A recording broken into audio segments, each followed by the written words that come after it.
Good morning students. बेटे हम जो है फर्स्ट यूनिट का 4th चैप्टर शुरू कर रखा है हम लोगों ने, और लास्ट लेक्चर के अंदर हमने एरर्स के बारे में पढ़ा था। हमने उसकी पहली टाइप कर ली, दैट इज सिस्टेमैटिक एरर। आज हम जो बाकी की टाइप्स है वो करेंगे। तो सबसे पहले यहाँ पे है रैंडम एरर, उसके बाद हम बात करेंगे ग्रॉस एरर की, और उसके बाद absolute error, mean absolute error, relative error and percentage error. आज हम इन एरर्स के बारे में पढ़ेंगे।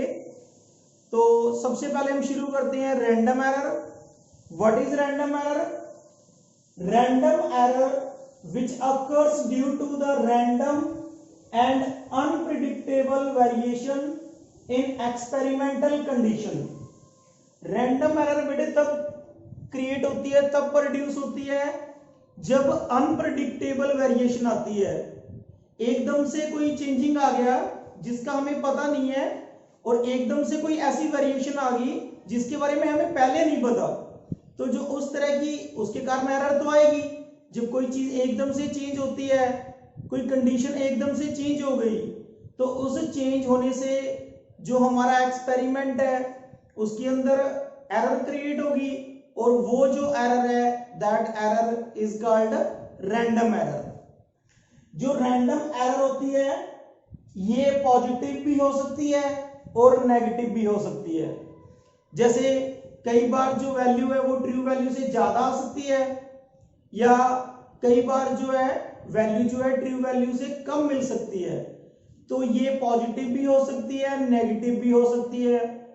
इसके अंदर जो एरर है वो बहुत ज्यादा भी आ सकती है, बहुत कम भी हो सकती है। तो जो रैंडम एरर है इट मे बी बिग और मे बी स्मॉल। तो random error are sometime positive and sometime are negative, sometime may be big and sometime may be small. It occurs randomly occur होती है, same sign नहीं होता, और हर बार जो error है वो एक जैसे नहीं होती।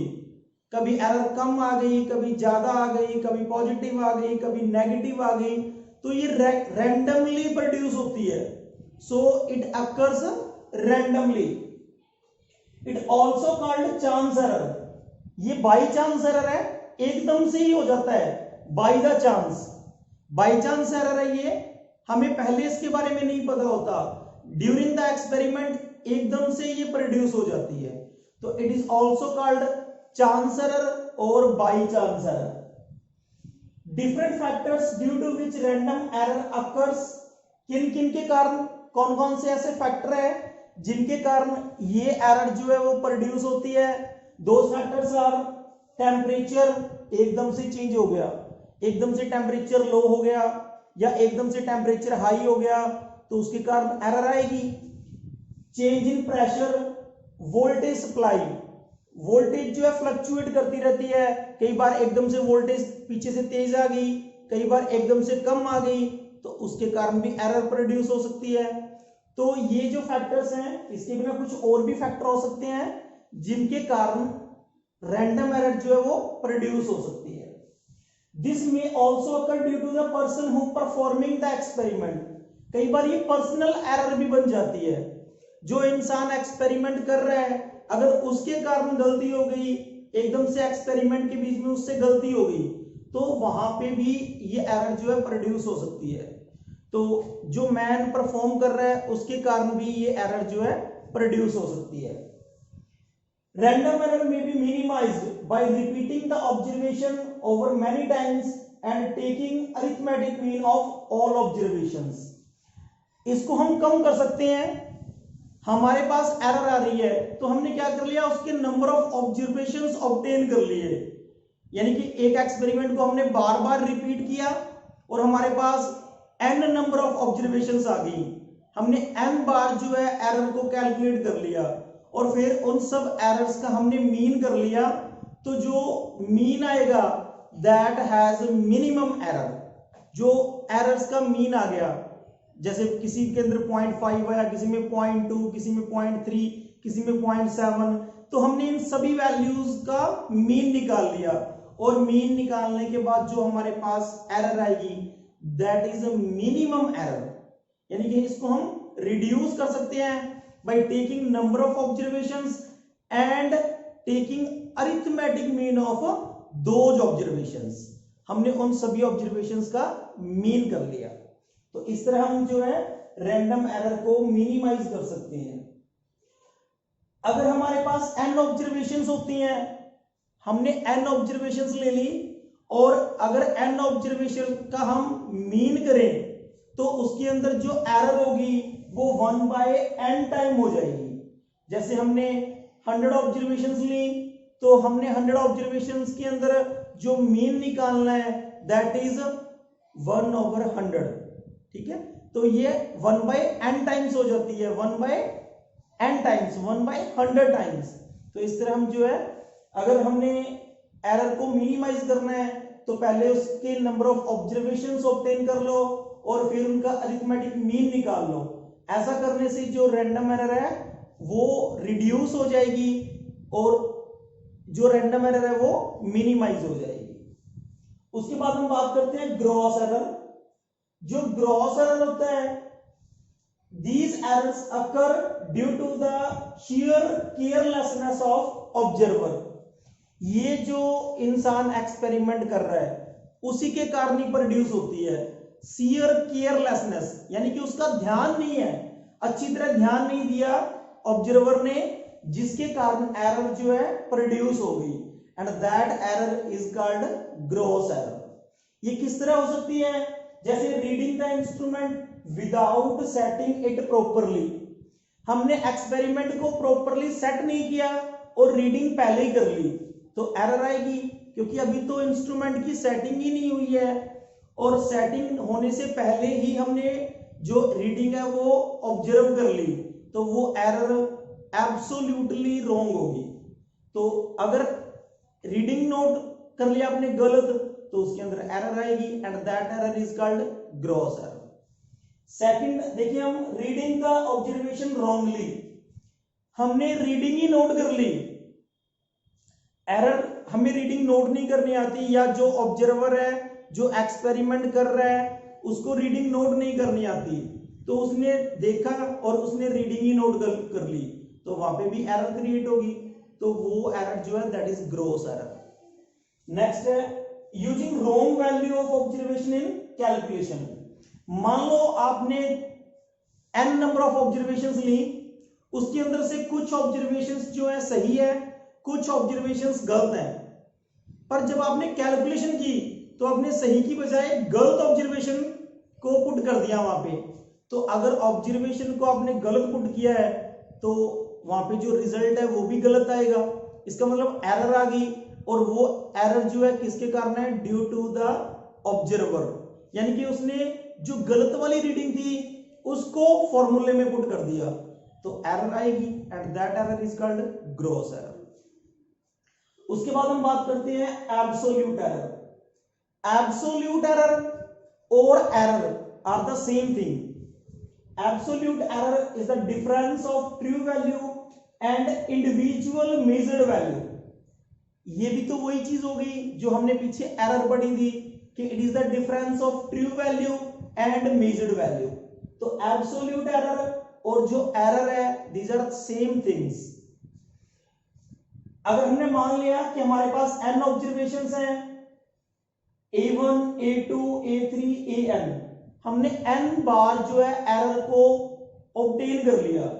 पहली बार एरर जो है A1 आई, दूसरी बार पहली बार जो मेजर्ड वैल्यू आई A1 आई, दूसरी बार A2 आई, तीसरी बार A3, ऐसे करते करते n टाइम हमने वैल्यू को मेजर कर लिया तो हमारे पास AN वैल्यूज आ गई। अब हमें गिवन है कि जो A है वो उसकी ट्रू वैल्यू है, A is the true value, A1, A2, A3 up to AN are measured value। तो जो एब्सोल्यूट एरर आएगी that is the difference of true value and measured value. अब हम फर्स्ट मेजर्ड वैल्यू के लिए error निकालें तो true value minus first measured value that is first absolute error. Similarly second के लिए निकालें तो true value minus second measured value, तो this is the second absolute error and so on. ऐसे हम हर इंडिविजुअल मेजरमेंट के लिए जो एब्सोल्यूट एरर है कैलकुलेट कर सकते हैं। जो एब्सोल्यूट एरर होती है वो पॉजिटिव भी हो सकती है और नेगेटिव भी हो सकती है। ये डिपेंड करता है कि हमारी जो मेजर्ड वैल्यू वो कितनी आ रही है। अगर मेजर्ड वैल्यू ट्रू वैल्यू से ज्यादा है तो जो हमारा एब्सोल्यूट एरर है वो नेगेटिव आएगा। अगर मेजर्ड वैल्यू ट्रू वैल्यू से कम आ रही है तो जो हमारी एब्सोल्यूट एरर है वो पॉजिटिव आएगी। इसके बाद हम बात करते हैं मीन एब्सोल्यूट एरर। देखो नाम से ही क्लियर हो गया ये कि जो हमने एब्सोल्यूट एरर्स ऊपर ऑब्टेन की है, जो अभी हमने एब्सोल्यूट एरर्स निकाली हैं उन सब का मीन करना है। तो जितनी एब्सोल्यूट एरर थी उन सब का हमने क्या करना है यहाँ पे मीन। तो it is the mean value of all absolute errors.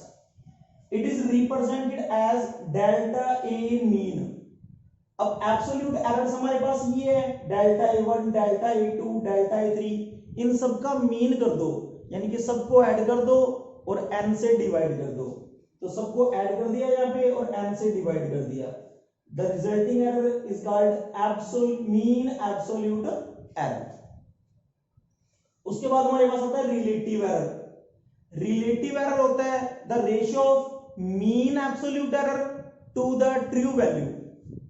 अब देखो यहाँ पे जो मीन एब्सोल्यूट एरर वो तो हमने यहां से कैलकुलेट किया अभी, मीन एब्सोल्यूट एरर, और ट्रू वैल्यू हमें गिवन है कि a is the true value, और इन दोनों की जो रेशियो है that ratio is called relative error. तो हमने यहाँ पे मीन एब्सोल्यूट एरर पुट कर दिया, नीचे पुट कर दिया ट्रू वैल्यू। तो mean absolute error over true value is called relative error. तो मीन एब्सोल्यूट एरर कौन सी थी, डेल्टा ए मीन, और ट्रू वैल्यू कितनी है, ए है। तो this is the relative error. उसके बाद हमारे पास आता है परसेंटेज एरर। परसेंटेज देखो नाम से क्लियर हो जाता है, जब किसी के साथ परसेंट का साइन लग जाए। तो हमने क्या किया, जो हमारे पास रिलेटिव एरर आई है इसको हमने मल्टीप्लाई कर दिया विद 100%। जब रिलेटिव एरर को 100% से मल्टीप्लाई कर दें then it becomes percentage error. तो percentage error when relative error is multiplied with 100% it becomes percentage error. तो ये बन जाती है परसेंटेज एरर। तो percentage error is equal to relative error multiply with 100%। अब हमने रिलेटिव एरर के लिए फॉर्मूला ऊपर निकाल लिया। रिलेटिव एरर के लिए फॉर्मूला था delta mean, delta A mean, it means mean absolute error to the true value. तो ऊपर मीन एब्सोल्यूट एरर, नीचे ट्रू वैल्यू मल्टीप्लाइड विद 100%, तो इट बिकम्स परसेंटेज एरर। तो बेटे आज जो हमने किया है आई होप आप लोगों को समझ में आ गया होगा कि हमारे पास रैंडम एरर क्या होती है, ग्रोस एरर क्या होती है, एब्सोल्यूट एरर क्या होती है, मीन एब्सोल्यूट एरर क्या होती है, रिलेटिव एरर क्या होती है और परसेंटेज एरर क्या होती है। अच्छे से आप लोगों को समझ में आ गया होगा। अगर इससे रिलेटेड आपका कोई क्वेश्चन हो तो आप मेरे से पूछ सकते हैं। Thank you.